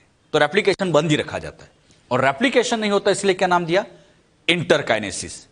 अच्छा, इसके बाद G2 चलेगी। इसके क्रोमोसोम नंबर DNA आप बताओ। G2 के 23 2C, अरे यही तो रहेगा, 4C तो हुआ ही नहीं, तो 23 2C 23 2C। मियोसिस सेकंड बिल्कुल माइटोसिस के जैसा होता है, तो यहां पर सारे इवेंट वही होंगे। यहां पर पहले चली प्रोफेज सेकंड। इस प्रोफेज सेकंड में एंड में न्यूक्लियर मेम्ब्रेन वही डिसअपियर हो जाएगी, न्यूक्लियोलस डिसअपियर हो जाएगी, ER गोल्जी बॉडी डिसअपियर हो जाएगी, क्रोमेटिन फिर से क्रोमोसोम बनाने लगेंगे। यहां पर आप मुझे बताओ क्रोमोसोम नंबर DNA कितना होगा प्रोफेज सेकंड में? जो यहां है वही तो चलेगा, 23 2C। प्रोफेज सेकंड के बाद चलाते हैं मेटाफेज सेकंड। अब बताना, मेटाफेज आ गई तो क्रोमोसोम बीच में जमा होंगे, लेकिन सोच समझ के बताना, 1 लाइन या 2 लाइन। यहां क्रोमोसोम सेल के बीच में केवल एक ही लाइन में जमा होंगे। अरे माइटोसिस के जैसे तो है, तो एक लाइन में ही जमा होंगे, और दूसरा होमोलोगस वैसे यहां है भी नहीं। 23 2C में से यहां क्रोमोसोम 23 2C रहेगा। अरे वही तो चलता जाएगा। मेटाफेज सेकंड के बाद अब चलेगी एनाफेज सेकंड। एनाफेज आ चुकी है। अब बताना, एनाफेज में इनके बीच का ये सेंट्रोमियर डिवाइड हो गया, मतलब इनके बीच का सेंट्रोमियर टूटा, एक क्रोमेटिड ऊपर, एक क्रोमेटिड इधर। तो आप देखो ये 2 थे, एक क्रोमेटिड इधर चला गया और एक क्रोमेटिड इधर आ गया। मतलब ये सिस्टर क्रोमेटिड अलग हो रहे, यहां सिस्टर क्रोमेटिड जुड़े थे लेकिन यहां अलग हो गए। क्यों? क्योंकि सेंट्रोमियर डिवाइड हो जाता है, splitting of the centromere, centromere split हो जाते हैं, सिस्टर क्रोमेटिड क्या हो जाते हैं? सेपरेट हो जाते हैं। अब बच्चों ये एनाफेज सेकंड भी वेरी इंपॉर्टेंट है, दो तो आप अच्छे से याद रख लेना, anaphase first, anaphase second. Anaphase first में सेंट्रोमियर डिवाइड नहीं होता है, सिस्टर क्रोमेटिड अलग नहीं होते हैं, लेकिन एनाफेज 2 में उल्टा हो जाएगा, सेंट्रोमियर डिवाइड होगा, सिस्टर क्रोमेटिड अलग अलग हो जाएंगे। अब आप यहां ध्यान से देखना, यहां क्रोमोसोम आपको 2 दिख रहे हैं लेकिन यहां 4 दिख रहे हैं, डबल हो गए क्योंकि सेंट्रोमियर डिवाइड हो गया, और डबल हो गए तो ये 23 के डबल 46 हो जाएंगे। अरे 23 के डबल ये 46 हो जाएगा, लेकिन डीएनए 2C रहेगा। अब यहां पर अगर सेल में टोटल 46 है तो बताओ यहां कितना होगा? हाँ, अरे 46 है तो यहां 23/C, इधर भी लिख दूंगा 23/C, टोटल 23 46, CC 2C हो जाएगा। अब बच्चों यहां पर एनाफेज सेकंड में क्या समझा? क्लियर हुआ? सेंट्रोमियर डिवाइड हो गया, सिस्टर क्रोमेटिड अलग हो गए, क्रोमोसोम ऐसे पोल पे जा रहे हैं। एनाफेज के बाद अब आता है टीलोफेज सेकंड। इधर वाली सेल से फिर बच्चों ये वाला न्यूक्लियस बन जाएगा, इधर से ये न्यूक्लियस बनेगा, इधर 23C है तो यहां भी 23C, इधर से ये बनेगा 23C आ जाएगा। यहां देखो डीएनए 2C था, यहां C हो गया। अरे डीएनए हाफ करने के लिए तो ये किया जा रहा है। अच्छा, टीलोफेज सेकंड को समझाना ही बेकार है, प्रोफेज जैसा ही है, मतलब प्रोफेज का उल्टा, न्यूक्लियर मेम्ब्रेन वापस अपीयर हो जाएगी, ईआर गोल्जी बॉडी वापस अपीयर हो जाएगी, सब अपीयर हो जाएंगे। यहां क्रोमोसोम 23C। अब ये वाली सेल थी, यहां बच्चों ऐसी 2 सेल थी, अब ये वाली जो सेल है इस सेल में भी सेम डिवीजन होगा। अरे टीलोफेज फर्स्ट में 2 सेल बनी थी, एक सेल को तो मैंने आपको समझाया, इसमें भी सेम वही काम होगा, ऐसे सेम काम चलता जाएगा, और ये सेम काम होने की वजह से फाइनली यहां भी 2 सेल बनेगी, इधर भी कंडीशन 23C आ जाएगा। तो बताओ, स्टार्टिंग से लेके फाइनली हमने मियोसिस फर्स्ट किया, मियोसिस सेकंड किया, और अल्टीमेटली देखा जाए तो टोटल यहां पर 4 सेल बन गई। तो एक मियोसिस के बाद फाइनली कितनी सेल बन जाती है बच्चों? 4। और जब मियोसिस खत्म हो गया, क्रोमोसोम 23 हो गए, मतलब हाफ हो गए, और डीएनए भी हाफ हो गया। तो क्रोमोसोम और डीएनए दोनों को हाफ करने के लिए यह मियोसिस सेकंड चलाना पड़ता है। तो अल्टीमेटली मियोसिस सेकंड क्यों चलाया? डीएनए कंटेंट भी हाफ हो जाए। जो बातें यहां पर आपको समझाई, क्लियर हुई अच्छे से? तो ये सब आप नोट भी कर लीजिएगा, हर स्टेज में कितना क्रोमोसोम है ये आप लोग को आना चाहिए बच्चों। हो सकता है क्वेश्चन ऐसे बना के पूछ ले, तो हर स्टेज में आपको आना चाहिए कि किसमें कितने क्रोमोसोम, कितना डीएनए। ऐसे कुछ क्वेश्चन मैं आपको आगे समझाऊंगा भी, पहले ये बातें आप ध्यान रखिएगा।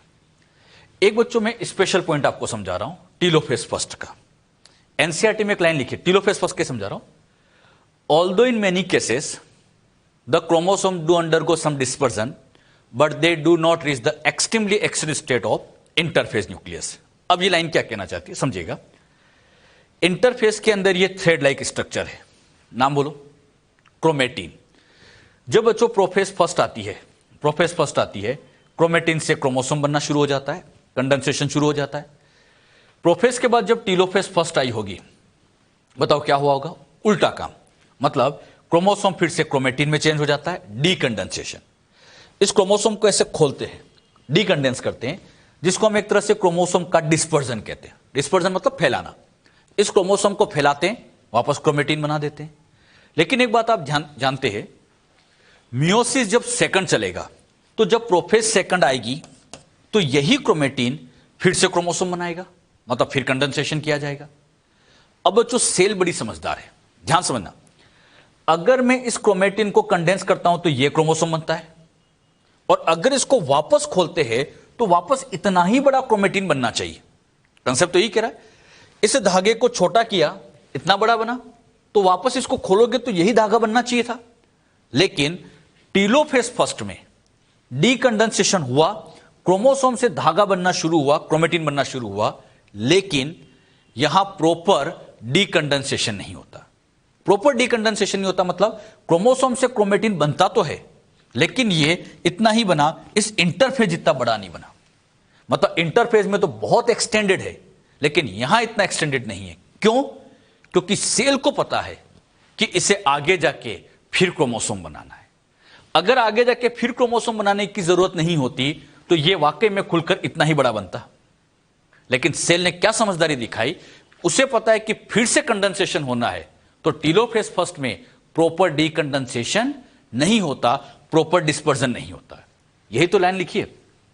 मेनी केस में ऐसा होता है, chromosome do undergo some dispersion, chromosome का डिस्पर्जन हुआ, but they do not reach the extremely extend state. Extremely extend होता है ये वाली, extremely extend state of interphase nucleus.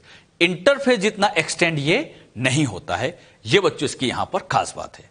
तो जो बात यहां पर आपको समझाई, ये बात भी आप लोगों को आना चाहिए। ये एनसीईआरटी की लाइन है, तो आप इसको चाहे तो नोट भी कर लीजिएगा कि इसमें कहना क्या चाहते हो। ये पॉइंट समझ में आया सबको अच्छे से? तो एनसीईआरटी का ये पॉइंट भी आप ध्यान रखें। Significance of meiosis. मियोसिस के क्या फायदे हैं, क्या सिग्निफिकेंस है?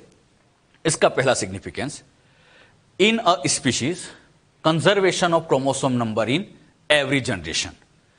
Generation to generation chromosome number को कंजर्व करना, मेंटेन करना, यह मियोसिस की वजह से होता है। अच्छा, कैसे? अगर हम अपने पेरेंट्स की बात करें, हमारे पेरेंट्स की सेल में 46 क्रोमोसोम है और अपनी सेल में भी 46 क्रोमोसोम है। हर जनरेशन में क्रोमोसोम सेम ही आ रहा है। यह सब मियोसिस से होता है। कैसे होता है समझिएगा। पेरेंटल सेल समझाने के लिए मान लेते हैं कि ये मेल है, इसमें 2n = 46 क्रोमोसोम है। ये बच्चों पेरेंटल सेल मान लेते हैं फीमेल की है और इसमें भी 2n = 46 क्रोमोसोम है। ह्यूमन की बात करें, अब बच्चों इनकी जब अगली जनरेशन आएगी तो अगली जनरेशन वही गैमिट के फ्यूजन से बनेगी। तो पहले यहां पर गैमिट बनाने के लिए मियोसिस करना पड़ा। अच्छा, मियोसिस ने 2n से n बना दिया, इधर भी 2n से n बना दिया, क्रोमोसोम हाफ कर दिए और ये यहां पर तैयार हो गए गैमेट्स। ये बच्चों यहां पर फाइनली क्या तैयार हो जाते हैं? गैमेट्स बन जाते हैं। अब बच्चों यहां पर 2n से n बना दिया, गैमेट बना दिए, क्रोमोसोम हाफ कर दिए, मियोसिस ने काम किया। अब इनके बीच में हो जाता है यहां पर, इनके बीच में यहां पर होगा बच्चों फर्टिलाइजेशन, और जैसे ये फर्टिलाइजेशन होता है n फ्यूज होते हैं और दोनों के फ्यूजन से बन जाती है 2n सेल। 2n मतलब 46, इधर से 23, इधर से 23, 46, और यही सेल कहलाएगी जाइगोट या नेक्स्ट जनरेशन। अब आप यहां पर ध्यान से देखोगे, इधर भी 46 क्रोमोसोम है, अगली जनरेशन भी 46 आए, तो हर जनरेशन में क्रोमोसोम मेंटेन रहे। यह सब किसकी वजह से हुआ? मियोसिस की वजह से। तो मियोसिस हर जनरेशन में क्रोमोसोम नंबर मेंटेन करता है। लेकिन एक बड़ा डाउट यहां है, डाउट यह आता है कि मियोसिस अकेले मेंटेन नहीं कर सकता। मियोसिस का काम तो है क्रोमोसोम नंबर को हाफ करना। भाई ये 2n से n बनाने का काम मियोसिस का है, तो मियोसिस का काम तो यहीं खत्म हो गया। मियोसिस का काम तो यहीं खत्म हो गया, तो मियोसिस तो केवल क्रोमोसोम को हाफ करके बैठ गया। अगर वापस मेंटेन करना है तो फर्टिलाइजेशन होना भी जरूरी है, यानी 2 इवेंट्स होने चाहिए, मियोसिस प्लस फर्टिलाइजेशन। ये दोनों मिलकर नेक्स्ट जनरेशन में क्रोमोसोम नंबर मेंटेन करा रहे। इसलिए आपकी एनसीईआरटी में एक बड़ी अच्छी लाइन लिखी है, पर से पैराडॉक्सिकली। इसमें आप देखना सिग्निफिकेंस ऑफ मियोसिस में, मॉड्यूल में भी है ये। पर से पैराडॉक्सिकली का मतलब होता है कि एक कॉन्ट्राडिक्शन, एक अपोजिशन। हम कहते हैं मियोसिस से मेंटेन हो जाए, अरे मियोसिस से कहां मेंटेन हुए, तो हाफ कर रहा है। तो मेंटेन करने के लिए साथ साथ फर्टिलाइजेशन भी जरूरी होता है। तो केवल मियोसिस से मेंटेन नहीं होता, वाकई में इस लाइन में हमें कॉन्ट्राडिक्शन आता है, साथ साथ फर्टिलाइजेशन होना भी बहुत जरूरी है। इसलिए वहां पे लिखा पर से पैराडॉक्सिकली, मतलब कुछ कॉन्ट्राडिक्शन है, कुछ अपोजिशन है। बात समझ में? तो मियोसिस का ये पहला सिग्निफिकेंस। सेकंड सिग्निफिकेंस आता है वेरिएशन आना, जिससे अल्टीमेटली इवोल्यूशन हो पाता है। हम सभी जानते हैं मियोसिस के अंदर क्रॉसिंग ओवर होता है, पैकाइटिन के अंदर, फिर यही क्रॉसिंग ओवर से वेरिएशन आती है, और जब ये वेरिएशन बढ़ती जाती है तो अल्टीमेटली इवोल्यूशन हो जाता है। तो इसका एक बड़ा अच्छा सिग्निफिकेंस आता है कि ये इवोल्यूशन के अंदर भी वेरी इंपॉर्टेंट रोल लगता है। अगर मैं इसको माइटोसिस से कंपेयर करूं तो माइटोसिस में क्रॉसिंग ओवर नहीं होता, वेरिएशन नहीं आती, इवोल्यूशन नहीं होता। तो इवोल्यूशन के लिए कौन सा डिवीजन इंपॉर्टेंट होता है, माइटोसिस या मियोसिस? यस, इवोल्यूशन में कौन से डिवीजन का रोल देखा जा रहा है? मियोसिस का। गैमिट बनाना हो तो वो भी मियोसिस की वजह से होता है। मियोसिस के क्या सिग्निफिकेंस समझ में आ रहे हैं? Generation to generation chromosome maintain करना, और साथ ही साथ इवोल्यूशन में इसका एक बहुत बड़ा इंपॉर्टेंट रोल है। जो बातें यहां पर आपको समझाई, चाहे तो आप इसको नोट भी कर लीजिएगा ताकि और अच्छे से आपको समझ में आए। Control of cell cycle. Cell cycle का कंट्रोल कैसे किया जाता होगा, यह एक बहुत ही इंपॉर्टेंट पार्ट हम समझ रहे हैं। सेल साइकिल को कंट्रोल किस तरह से करते हैं? सेल साइकिल, जैसे ये साइकिल जब चलती है, इसमें कंट्रोलिंग बहुत जरूरी है, क्योंकि बच्चों जब एक से हम फाइनली ऐसी 2 सेल बनाते हैं तो हम चाहेंगे कि दोनों डॉटर सेल में कोई मिस्टेक ना जाए, डॉटर सेल में कोई प्रॉब्लम ना जाए, तो इसीलिए टाइम टाइम पे इसको चेक किया जाता है, इसको कंट्रोल किया जाता है। अब वो सब कैसे होता है इसको हम समझेंगे। इस सेल को जब 1 से 2 बनाया जाता है तो डॉटर सेल में कहीं कोई मिस्टेक ना हो, इसीलिए इसको टाइम टाइम पर चेक किया गया। ये चेक कहलाता है चेक पॉइंट्स। चेक करने का काम कहलाता है चेक पॉइंट्स। ये चेक पॉइंट्स G1 से S के बीच में होता है, G2M के बीच में होता है, प्रोफेज मेटाफेज के बीच में होता है, मेटाफेज एनाफेज के बीच में होता है। तो ऐसे टाइम टाइम पर इसको चेक किया जाता है। अच्छा, ये चेक करना क्या कहलाता है? Checkpoint. और ये सारा चेक पॉइंट को कंट्रोल करने का काम जेनेटिक होता है, मतलब डीएनए के हाथ में होता है। डीएनए से आरएनए बनता है, प्रोटीन्स बनते हैं, और इससे 2 सबसे मेन प्रोटीन बनते हैं। एक होता है सीडीके प्रोटीन और दूसरा होता है साइक्लिन प्रोटीन। सीडीके का फुल फॉर्म होता है साइक्लिन डिपेंडेंट काइनेज। सीडीके का full form cyclin dependent kinase. Cyclin dependent kinase इसलिए कहा जाता है क्योंकि बच्चों जब तक ये अकेला है तब तक इनएक्टिव है। अब ये चाहता है कि मैं एक्टिव हूं, तो एक्टिव होने के लिए साइक्लिन पे डिपेंड होता है। ऐसे समझो आप, ये अभी इनएक्टिव है, अब इन दोनों को फ्यूज करें, और जैसे ये फ्यूज हुआ सीडीके के साथ, जैसे साइक्लिन जुड़ा ये एक्टिव हो गया। तो बताओ, इसको एक्टिव होने के लिए साइक्लिन पे डिपेंड होना पड़ता है, इसलिए इसको क्या नाम दिया? Cyclin dependent. तो इसको हम साइक्लिन डिपेंडेंट काइनेज कह देते हैं। अच्छा, जब भी ये एक्टिव होगा एक बड़ा अच्छा काम करता है, ये बच्चों एटीपी से, यहां से इस फॉस्फेट को, एटीपी से ऐसे फॉस्फेट को रिलीज करने का काम करता है और एडीपी अलग हो जाता है। तो जब भी ये कॉम्प्लेक्स एक्टिव होगा, एटीपी से फॉस्फेट को रिलीज करने का काम करता है, और यही फॉस्फेट फिर कुछ मॉलिक्यूल के साथ जुड़ेगा और आगे की सेल साइकिल को रेगुलेट करने में रोल रखता है। यानी पूरी सेल साइकिल की कंट्रोलिंग इस जेनेटिक कंट्रोल में है। अच्छा, जिस सेल में ये सीडीके साइक्लिन बनने लग जाए वो सेल डिवाइड होने लग जाएगी। जैसा मेरिस्टेम सेल की बात करें, मेरिस्टेम सेल छोटी हुए लेकिन सीडीके साइक्लिन बनता रहता है, और सीडीके साइक्लिन बनता रहता है तो वो आसानी से डिवाइड कर जाती है। तो डिवीजन के लिए इन दोनों प्रोटीन का होना बहुत इंपॉर्टेंट है। कई बार तो साइंटिस्ट लोगों ने इसे एक्सपेंड करके भी देखा है। जैसे ये सेल है, इसमें डिवीजन हो रहा है, मतलब इसमें सीडीके बना हुआ है, साइक्लिन बना हुआ है। ये सेल, इसमें डिवीजन नहीं हो रहा है। अब साइंटिस्ट लोगों ने क्या किया, इंजेक्शन से इसके सीडीके साइक्लिन को उठा के इसमें डाला, और इसमें डालते ही ये डिवीजन करने लग जाती है। मतलब डिवीजन को रेगुलेट करने में इन दोनों का बहुत इंपॉर्टेंट रोल है, और यही इस पूरी सेल साइकिल को रेगुलेशन में भी हेल्प करते हैं। सेल साइकिल को जब रेगुलेट करना होता है तो रेगुलेशन के टाइम पर मैंने ये कहा है कि इस 1 से 2 सेल बनाते टाइम इसे टाइम टाइम पर चेक करना पड़ेगा। टाइम टाइम पर चेकिंग क्यों जरूरी है ये बताओ मुझे आप। हां, चेक करना इसलिए जरूरी है ताकि जो फाइनली डॉटर सेल बनी, इस डॉटर सेल में कहीं कोई गड़बड़ ना जाए, तो इसलिए उसको चेक करना पड़ेगा। पहली बार चेक करने का काम इस G1 और S के बीच में किया जाता है। अच्छा, नॉर्मली सेल की अगर हम बात करें, जब G1 स्टेज में होती है तो इसमें सीडीके बना होता है, साइक्लिन नहीं होता है। क्या बना हुआ है बच्चों? सीडीके। अब ये सीडीके अकेला है, इनएक्टिव है, ये पड़ा रहेगा, ये कुछ काम नहीं कर रहा है। अब यहां पर अगर G1 से S में पहुंचाना है तो यहां पे बच्चों सबसे पहला चेक पॉइंट काम करता है, इसी को हम कहते हैं फर्स्ट चेक पॉइंट। ये फर्स्ट चेक पॉइंट किसके बीच में काम कर रहा है? G1S। तो हम कह सकते हैं G1S के बीच का चेक पॉइंट है। अब बात आती है चेक पॉइंट क्या चेक करेगा। ये चेक पॉइंट इस सेल में, ये जो सेल है, इस सेल में ये चेक करेगा कि इसमें ग्रोथ फैक्टर है या नहीं, मतलब प्रॉपर ये डिवाइड कर सकती है नहीं, उस तरह के फैक्टर इसमें है या नहीं है, इसमें प्रॉपर न्यूट्रिएंट है या नहीं, प्रॉपर न्यूट्रिशन है या नहीं। ऐसा नहीं कि आगे जाके न्यूट्रिशन की कमी से इसकी डेथ हो जाए, तो प्रॉपर न्यूट्रिशन है या नहीं वो भी चेक किया जाएगा। सेल की साइज अच्छी है या नहीं वो भी चेक किया जाएगा। डीएनए में कोई डैमेज तो नहीं है। अगर मान लीजिए इसके डीएनए में कहीं पर ऐसे डैमेज है, कहीं पर ऐसे डैमेज है, तो ये डैमेज डीएनए डॉटर सेल में जा सकता है, तो उस डैमेज को चेक करना पड़ेगा। अच्छा, अगर यहां पर डीएनए में कोई डैमेज नहीं है, मतलब सेल में अच्छा से न्यूट्रिशन है, ग्रोथ फैक्टर्स रखे हैं, सब कुछ बढ़िया से, अगर इस चेक पॉइंट को लगा कि सब कुछ बढ़िया से है, तभी जाके सेल में यहां पर साइक्लिन बनना शुरू हो जाता है। अच्छा, ये जो साइक्लिन है एस लाने का काम करता है, तो इसको हम एस साइक्लिन भी कह सकते हैं। ये साइक्लिन एक तरह का एस साइक्लिन हो गया। अब ये दोनों आपस में जुड़ते हैं, और जुड़ते ही ये एस साइक्लिन यहां इसके साथ जुड़ेगा, और जुड़ते ही यहां पे बच्चों ये क्या करता है, सीडीके के साथ जैसे ये साइक्लिन जुड़ा, एक्टिव हुआ, और एक्टिव होते ही एटीपी से फॉस्फेट को हटाएगा, और यही फॉस्फेट आगे जाके रेप्लिकेशन को प्रमोट करेगा, और रेप्लिकेशन प्रमोट हो गया मतलब एस फेज में इंटर हो गया। तो बताइए, इस जीवन से एस में ले जाने के लिए, जीवन से एस में ले जाने के लिए इस सीडी की और साइक्लिन का होना जरूरी है। एस में पहुंचाते हैं तो ऐसे साइक्लिन को हम एस साइक्लिन नाम दे देते हैं। साइक्लिन का नाम क्या दे दिया बच्चों? एस साइक्लिन, क्योंकि हम एस फेज में इसको एंटर कराने जा रहे हैं। अच्छा ध्यान रखना, यहां पर अगर डीएनए में डैमेज होता और वही अगर डॉटर सेल में चला जाता तो डॉटर सेल गड़बड़ बनती, तो इसलिए चेक किया गया। और ये चेक करना क्या कहलाता है बच्चों? Checkpoints. अच्छा ये कौन सा चेक पॉइंट था? पहला चेक पॉइंट। तो ये ध्यान रखना, फर्स्ट चेक पॉइंट जीवन से एस के बीच में चलेगा। चेक पॉइंट का काम होता है चेक करना। अच्छा सीडी के साइक्लिन ने क्या किया? रेप्लिकेशन स्टार्ट किया, मतलब इस बाउंड्री को क्रॉस कराया। रेप्लिकेशन स्टार्ट किया मतलब एस फेज में एंटर कराया।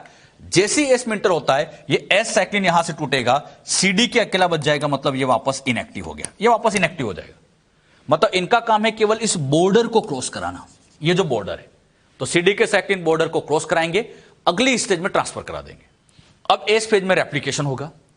जब बच्चों रेप्लिकेशन होता है तो आप जानते हैं रेप्लिकेशन के टाइम पर ऐसे फोर्क होता है, ये रेप्लिकेशन फोर्क होता है, फिर ये इधर जाएगा, बाय डायरेक्शन रेप्लिकेशन चलता जाएगा, सब कुछ बढ़िया से होगा। अब इस रेप्लिकेशन में कहीं कोई गड़बड़ हो जाए तो क्या हो? रेप्लिकेशन में अगर गड़बड़ हो गई, यहां गड़बड़ हो गई, तो डॉटर सेल में गलत डीएनए जा सकता है, गलत डीएनए जा सकता है। तो इस रेप्लिकेशन को भी एक बार चेक तो किया जाए कि सही हुआ या नहीं, और उसको चेक करने का काम G2 और M के बीच में होता है, मतलब यहां पर होगा। यहां पर बच्चों इसको सेकंड टाइम चेक किया जाएगा। अच्छा यहां पर चेक करने का काम किया जाता है किसके बीच में? G2 M के बीच में। तो यह कहलाता है सेकंड चेक पॉइंट, जो कि G2 और M के बीच में होगा। और यह चेक पॉइंट क्या क्या चेक करेगा? डीएनए में कोई डैमेज तो नहीं, यह भी डैमेज को एक बार देखेगा, और साथ ही साथ रेप्लिकेशन परफेक्ट हुआ या नहीं। अगर रेप्लिकेशन परफेक्ट है, ध्यान समझना, रेप्लिकेशन परफेक्ट है तो उसी टाइम यहां पर साइक्लिन बनना शुरू हो जाएगा, और साइक्लिन जैसे ही जुड़ेगा, अब एम फेज में पहुंचाना तो एम साइक्लिन बनेगा। एम साइक्लिन तभी बनेगा, एम साइक्लिन तभी बनेगा जब रेप्लिकेशन ओके है, रेप्लिकेशन परफेक्ट है, एम साइक्लिन बना। और एम साइक्लिन में फिर वही, जैसे एम साइक्लिन जुड़ा ये इनएक्टिव से एक्टिव हुआ, एक्टिव होते ये फॉस्फेट को रिलीज करेगा, और यही फॉस्फेट न्यूक्लियर लेमिला से जुड़ेगा, न्यूक्लियर मेम्ब्रेन को तोड़ेगा, कंडेंसेशन को स्टार्ट कराएगा, मतलब सेल को प्रोफेज में एंटर करा देगा। अच्छा ये प्रोफेज में एंट्री तभी होगी जब रेप्लिकेशन परफेक्ट है। अगर रेप्लिकेशन में गड़बड़ है तो यहीं पे रोक के रखेंगे, तब तक रोक के रखेंगे जब तक कि वो रेप्लिकेशन सही ना हो जाए। अरे बात समझ में? तो ध्यान रखना, आगे की स्टेज में एंटर कराते टाइम यहां पर चेकिंग करना बहुत जरूरी है, ताकि डॉटर सेल में कहीं कोई गलती ना चली जाए। अरे बात समझ में? तो पहली बार चेक कहां हुआ? G1S के बीच में, दूसरी बार G2M के बीच में। अच्छा अब बच्चों एम में इंटर कर चुके हैं, प्रोफेज में इंटर कर चुके हैं। अब प्रोफेज के बाद क्या है? मेटाफेज, मेटाफेज के बाद एनाफेज। इस मेटाफेज एनाफेज के बीच में यहां पर भी एक बार चेकिंग होगी, यहां पर चेकिंग होगी, मेटाफेज एनाफेज ट्रांजिशन, यहां पर चेकिंग की जाएगी। यहां पर क्या चेक करेंगे? जैसे ये मेटाफेज है, अब आप ध्यान समझना, मेटाफेज में क्रोमोसोम के साथ ऐसे स्पिंडल फाइबर जुड़े हुए, क्रोमोसोम के साथ ऐसे स्पिंडल फाइबर बढ़िया से जुड़े हुए, सब कुछ ओके है, हर क्रोमोसोम के साथ स्पिंडल फाइबर अच्छे से जुड़े हैं, तो उसी टाइम एपीसी बनना शुरू होगा। एपीसी का मतलब होता है एनाफेज प्रमोटिंग कॉम्प्लेक्स, और यही एनाफेज प्रमोटिंग कॉम्प्लेक्स मेटाफेज को फिर एनाफेज में प्रमोट करेगा। अरे एनाफेज में प्रमोट करने वाला, लेकिन ध्यान समझना, ये एपीसी तभी बनेगा, ये तभी बनेगा जब सारे क्रोमोसोम के साथ ऐसे स्पिंडल फाइबर जुड़े हैं। सोचो जरा, अगर इस क्रोमोसोम के साथ स्पिंडल जुड़ा नहीं होता, मान लो नहीं जुड़ा होता, गड़बड़ हो गई, इसके साथ स्पिंडल जुड़ा नहीं होता तो एपीसी बनता ही नहीं, और एपीसी नहीं बनता तो आगे का डिवीजन हो ही नहीं सकता। यानी आगे के डिवीजन को प्रमोट तभी किया जाएगा जब इनके साथ ऐसे यहां पर स्पिंडल फाइबर जुड़े। अच्छा यहां का चेक पॉइंट यही चेक करता है कि प्रॉपर क्रोमोसोम के साथ स्पिंडल फाइबर जुड़े या नहीं जुड़े। उसको लगा सबके साथ जुड़ गए, एपीसी बनना शुरू हुआ, एनाफेज में प्रमोट हो जाते हैं। तो यहां पर chromosome attach to spindle, chromosome spindle से अटैच है, तभी जाके सेल में आफ्टर अटैचमेंट एपीसी एक्टिव हो जाता है, और यही APC involve in separation of sister chromatid, मतलब वही सेंट्रोमियर को डिवाइड करने में रोल रखता है। अच्छा फिर यही आगे जाके टीलोफेज में न्यूक्लियर मेम्ब्रेन वगैरह बनेगी, फाइनली 2 सेल बनेगी। तो एक बात मुझे बताओ, इस एक सेल से 2 सेल बनाते टाइम क्या इसमें टाइम टाइम पर सेल को चेक किया गया? यस किया गया, और टाइम टाइम पर चेक किया गया, इन्हीं को तो हमने चेक पॉइंट कहा है। और ये चेकिंग क्यों की? अच्छे से बताना सभी, क्यों चेकिंग की? ताकि डॉटर सेल में कोई गलती ना हो, डॉटर सेल में कहीं कोई मिस्टेक ना चला जाए, उसमें कोई डीएनए में डैमेज ना चला जाए, रेप्लिकेशन में कोई गड़बड़ ना हो जाए। तो टाइम टाइम पर इसको चेक किया गया। एक बार नीट में बड़ा अच्छा क्वेश्चन आया था, बड़ा इंपॉर्टेंट क्वेश्चन था। रेप्लिकेशन फोर्क, ये जो रेप्लिकेशन फोर्क होता है ये रुक गया, रेप्लिकेशन रुक गया, which check point will be activated? कौन सा चेक पॉइंट एक्टिवेटेड होगा? अच्छा, रेप्लिकेशन रुक गया तो अब आगे का चेक पॉइंट एक्टिव होगा, मतलब सेकंड चेक पॉइंट G2 से M के बीच का चेक पॉइंट एक्टिव किया जाएगा। तो रेप्लिकेशन में गड़बड़ हो गई तो G2 M वाला चेक पॉइंट यहां पर एक्टिव हो जाता है। जो बात यहां पर आपको समझे क्लियर हुई? और पूरे सेल साइकिल को कंट्रोल करने में मेन रोल CDK और साइक्लिन का होता है। क्लियर? तो ये बच्चों आप लोग नोट कर लीजिएगा डायग्राम भी, और ये चेक पॉइंट कहां कौन सा काम कर रहा है ये ध्यान रखिए। क्लियर हुआ अच्छे से? तो मियोसिस कैसे होता है, चेक पॉइंट क्या काम करते हैं, ये बातें हमने समझी। कुछ क्वेश्चन बच्चों हम समझते हैं। मियोसिस का एक क्वेश्चन लेते हैं।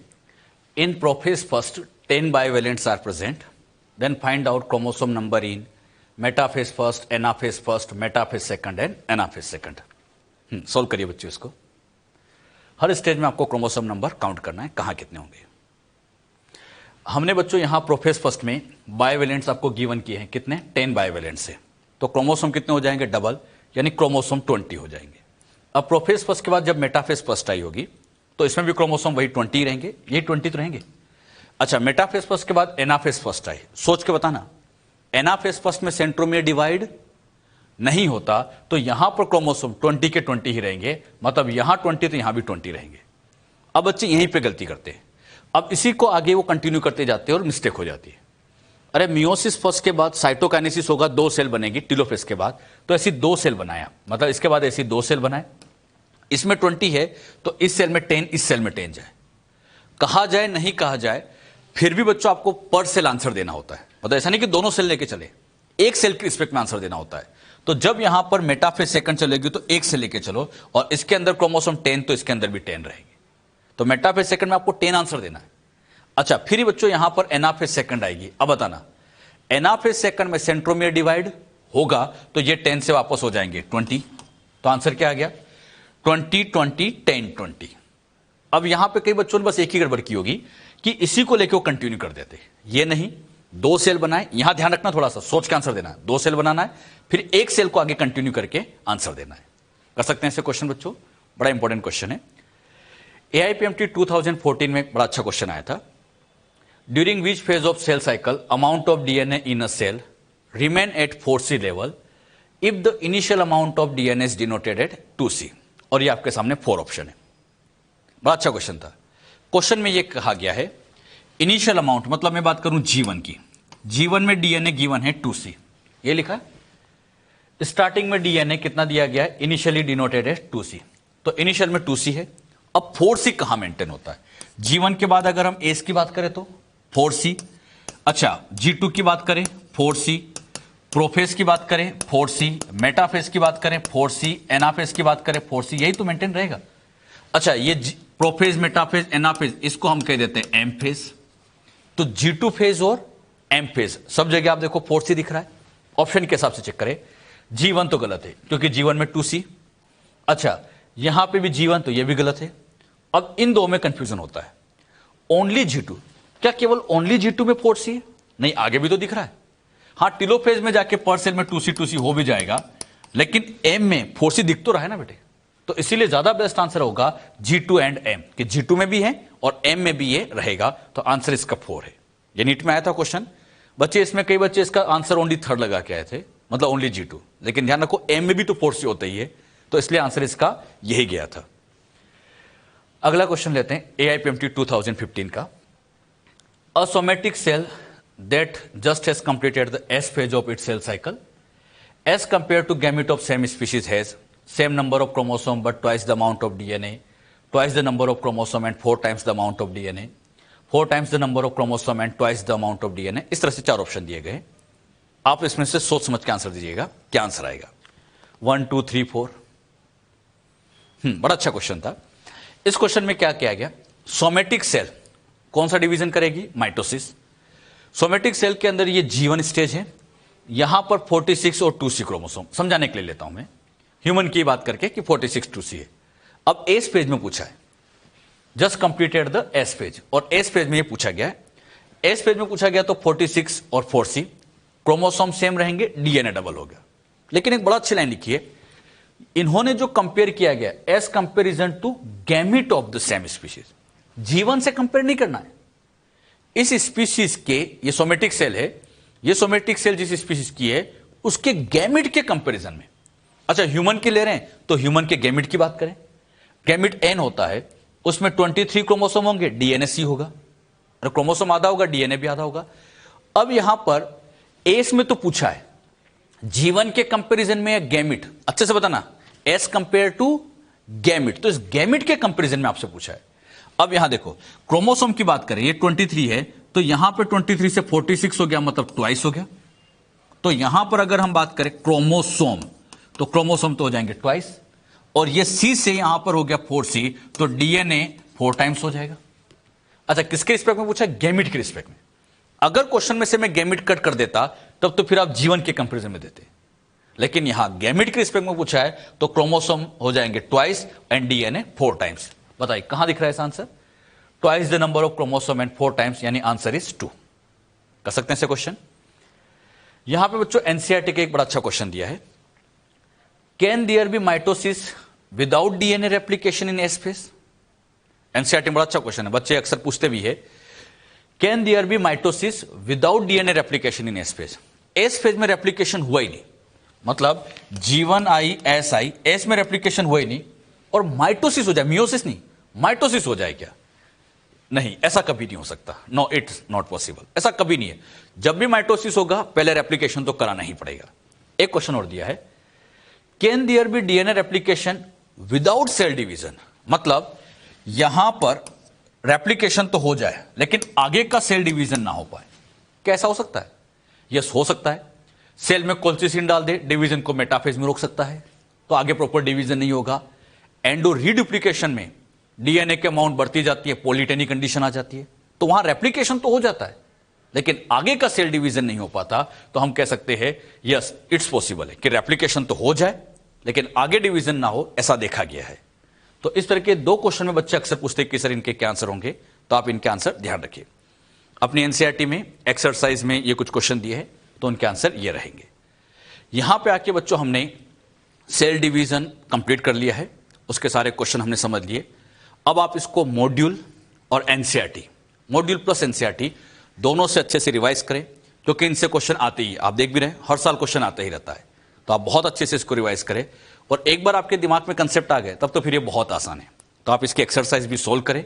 प्रैक्टिस से ही ये चैप्टर और इजीली आप लोगों को समझ में आएगा। क्लियर? तो अच्छे से प्रैक्टिस करें, एक्सरसाइज 1, 2, 3 सारे क्वेश्चन आप सोल्व करें। Okay, thank you.